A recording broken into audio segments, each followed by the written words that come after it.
Hi friends, welcome back to Lakshmi cooking style. ఈరోజు నా స్టైల్లో మొయ్య చేపల పులుసు మీరు ఎప్పుడైనా పెట్టారండి?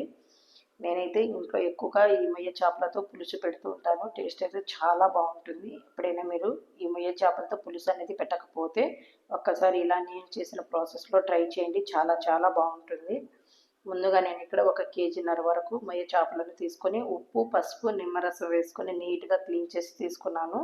ఇప్పుడు ఇందులోనే 1 టేబుల్ స్పూన్ వరకు పసుపు, 2 టేబుల్ స్పూన్ కారం, 1 టేబుల్ స్పూన్ సాల్ట్, 4 పచ్చిమిర్చి చీలికలు, 1 పెద్ద ఉల్లిపాయను చిన్న చిన్న ముక్కలుగా కట్ చేసుకొని వేసుకోవాలి. అలాగే 2 టేబుల్ స్పూన్ వరకు ఆయిల్ వేసుకోవాలి. వేసుకున్న తర్వాత మొత్తం ఒకసారి బాగా కలుపుకోవాలండి. ఈ కారం, ఉప్పు, పసుపు అనేది చేప ముక్కలకి పట్టేలాగా బాగా ఇలా కలుపుకోవాలి. ఇలా చేయడం వలన మన చేప ముక్కలు అనేవి సప్పగా కాకుండా చాలా టేస్టీగా చాలా చాలా రుచిగా ఉంటాయి.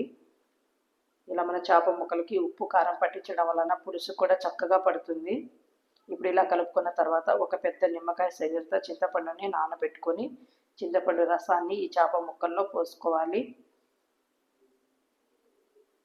ఈ చేప ముక్కలు అనేవి మునిగే వరకు చింతపండు పులుసే పోసుకోవాలండి. నార్మల్ వాటర్ అనేది పోసుకోకూడదు. చింతపండు పులుసు మాత్రమే పోసుకొని 2 రెమ్మలు కరివేపాకు, పచ్చివి కూడా వేసుకొని పొయ్యి మీద పెట్టుకొని పులుసుని బాగా మరిగించుకోవాలి.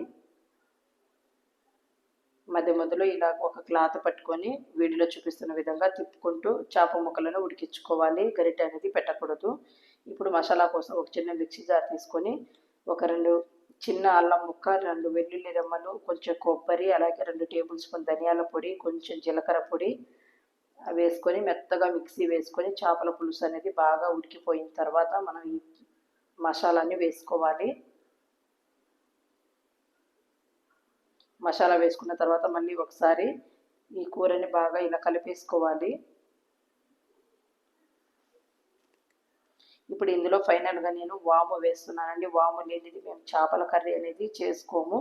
వాము వేసుకుంటే ఆ ఫ్లేవర్, ఆ టేస్ట్ చాలా చాలా రుచిగా ఉంటుంది. మీకు కావాలంటే వేసుకోవచ్చు, లేదంటే స్కిప్ చేసేయవచ్చు.